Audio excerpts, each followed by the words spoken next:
I created this channel and named it Dare to Homestead for personal reasons more than anything. Homesteading is one of my favorite things to talk about. Almost my entire life, I've wanted a farm. I remember as a child, I would beg my parents to get a horse. Of course, we lived in the city and that wasn't possible, so I'd sneak over to the Christensen's field and coax their horses over to the fence with an apple or something sweet. Then I'd climb on the fence and get on the horse and ride him bareback.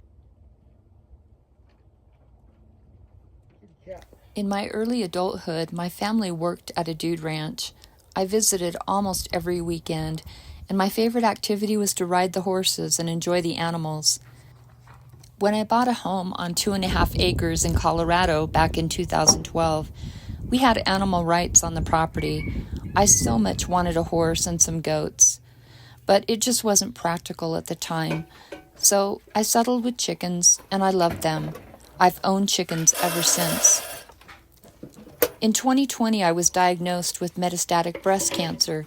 I went through a whole year of treatment, including chemotherapy, and I chose to have a double mastectomy. It was one of the most trying times of my life, but I survived it. I decided at that time that life was too precious and that I needed to set out and do the things that God put on my heart. I believe that God gives us the desires of our hearts. It's now 2024, and I own a small farm in the Uinta Basin of Utah at 7,000 feet. The farm is on property I have owned since I was 19 years old. I bought these lots for $250 each. My family also owns property up here jointly. Combined, we have about 2 acres. I found that's all I really need to homestead. I'm remarried now to a man I believe God has placed in my life for many reasons, but one of them is the desire to homestead. We live almost completely off-grid except for the power, which is still very limited. We started coming up here in July 2023 on a regular basis and planning our dream home. By November 2023, we were moving in. This was right after a major surgery that I had as a follow-up to my double mastectomy. It was a very trying time as my body would not heal, and I was probably overdoing it. But a second surgery put me on the path to healing, and we survived a very long cold winter up here. It wasn't as hard as we thought it would be, though. In fact, we really enjoyed it. What a romantic way to spend your first winter as a new couple.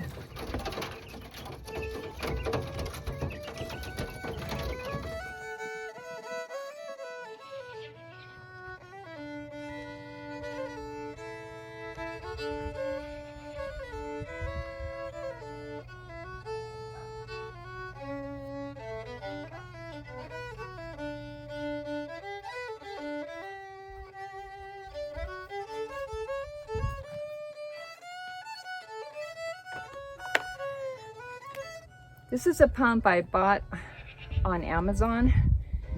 I actually have a couple of them. It's battery operated. It comes with a rechargeable battery, a pump, a hose, and a spray nozzle. And I have a couple of these. I want to buy more because they're so useful. This is how I water my garden and how I water the animals sometimes. I can actually take this nozzle off and just get a stream of water. Just put it in the bucket, put the pump in the bucket, and push this little button,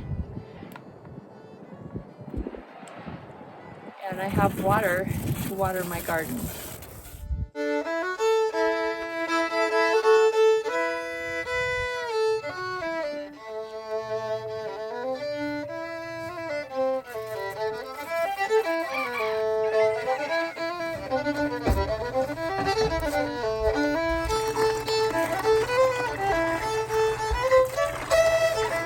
This is our water supply.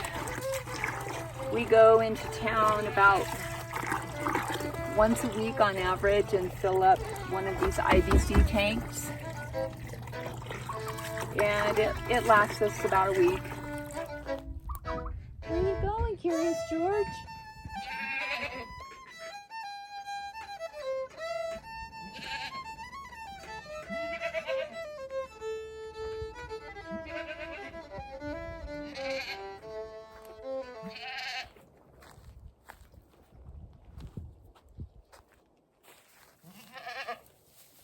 Our first homesteading purchase was a dozen quail eggs.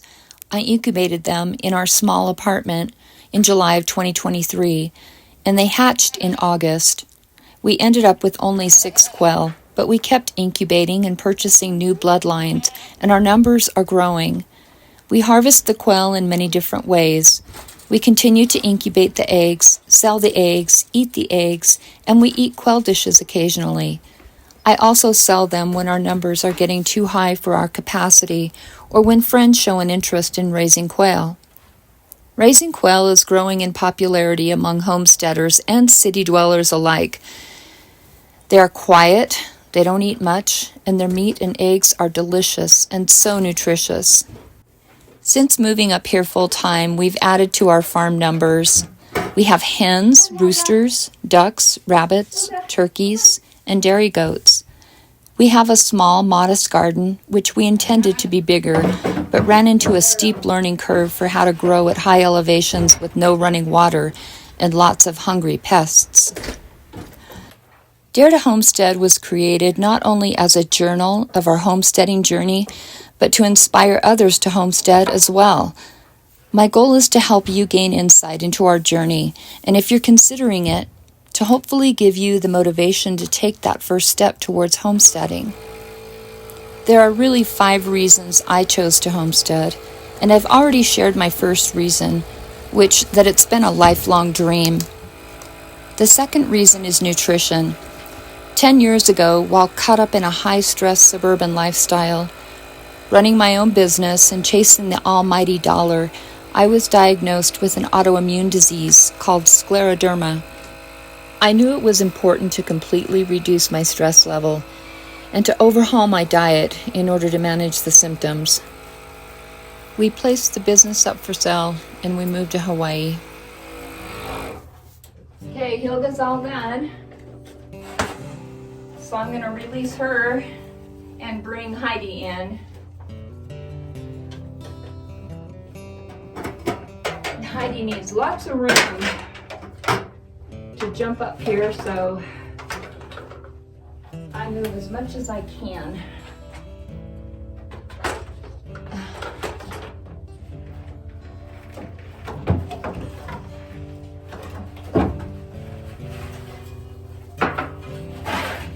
Come on, Heidi. Okay. Really? Okay, you're gonna go that way? All right.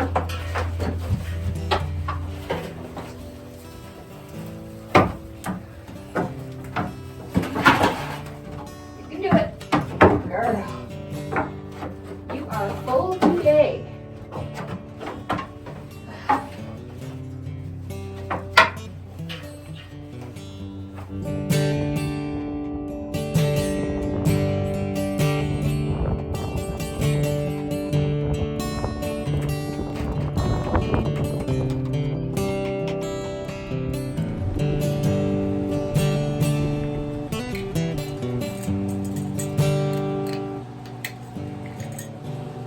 And for the first time in my life, I began to read food labels. My eyes were open to the unhealthy food we were eating. I realized how important it is for us to know where our food comes from. I wanted to raise my own food and know how it was raised or grown. I wanted to feed my family and to eat the cleanest and healthiest food possible. As we learn to raise and grow our own food, we're gaining ground to ensure that. I know exactly what our animals have been fed. We don't shoot them up with hormones or feed them a bunch of chemicals. Our garden is rich with organic soil that we processed on the farm. We know it's rich in nutrients. We don't use chemical fertilizers. We only use organic pesticides. Our produce is very clean and healthy. The third reason I chose to homestead is to learn the skill of homesteading. When I was a child, my favorite television program was Little House on the Prairie. I always admired how they lived before all of these technologies and modern conveniences came about. It's how our ancestors lived, and it's a part of our roots. They had skills that we have forgotten even existed. They needed these skills in order to survive. I wanted to learn the homesteading skills so that, if needed, I can completely be self-sufficient. I wanted to get in touch with my own roots and appreciate what my ancestors went through. Homesteading is helping me to appreciate the land and my roots. Work ethic is the fourth reason. I'm getting older, and homesteading keeps me young and strong. It's the hardest work I've ever done. I worked in the corporate world for years, sitting at a desk day after day. I think that did more damage to my body than good. I gained weight and was leading a sedentary lifestyle up until a few years ago. If you don't like to work hard physically, homesteading is probably not for you. The chores never end and the projects pile up. I definitely know how to put my shoulder to the wheel and work hard from morning until night. And although my body feels aches and pains in muscles I never knew I had, I'm strong and in a great physical condition for my age. I'm at a very healthy weight that I haven't seen since my 20s and 30s, when I ran every day to keep in shape. Now, I just work hard. Number 4 is appreciating the land and the gift of life. Breeding and raising animals is one of the most rewarding and challenging aspects of homesteading. Planting seeds that sprout from the ground and caring for that plant every day brings a promise of hope for a good harvest. Watching animals be birthed and knowing that I took part in that, and then caring for them as babies, brings a sense of joy to my heart and a lot of laughter as they grow and do their clumsy little things. I can't even begin to describe the satisfaction I get from raising these babies. Caring for animals is so beautiful that I can't even describe how humbling and beautiful it is. There are no words to do it justice. And finally, number 5 is connections and community. This is perhaps my favorite reason for living the homesteading lifestyle. This is the duck's water just after a few days. Totally disgusting. They love to put dirt in it.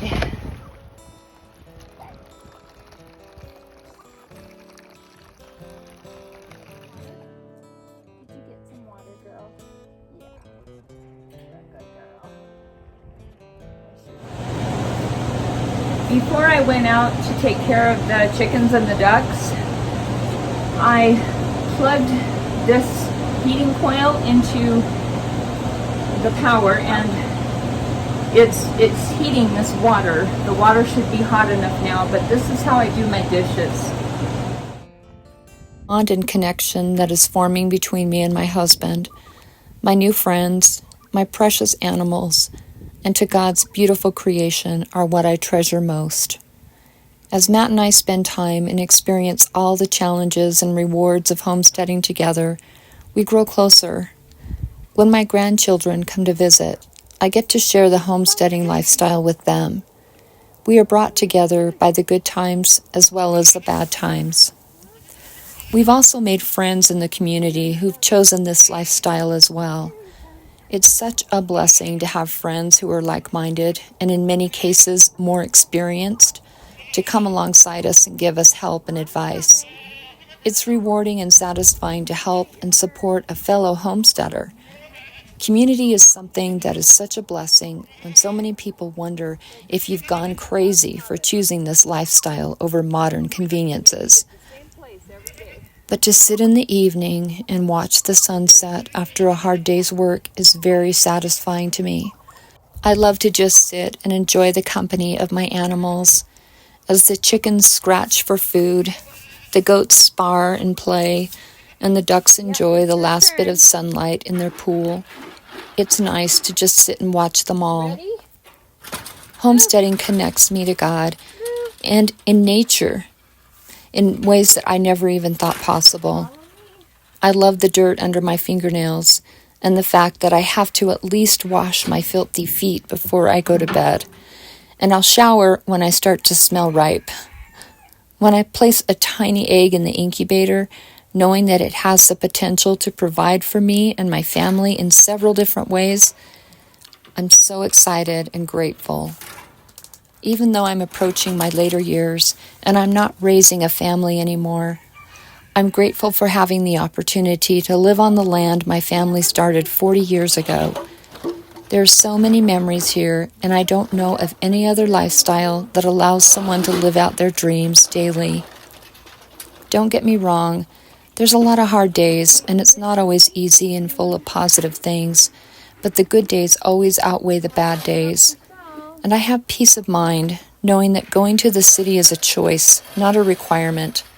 I'm living a quiet, peaceful, and satisfying life, and I've never felt as blessed as I do right now. How you doing, Hokie?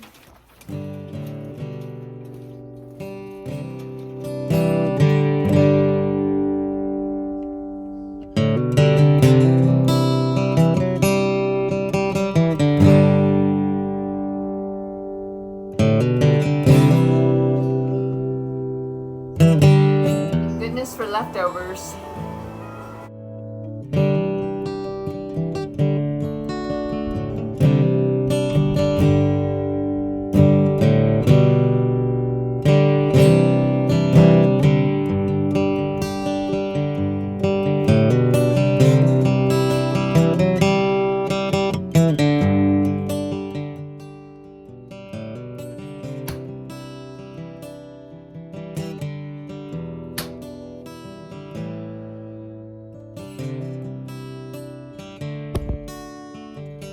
There's nothing more satisfying than killing flies.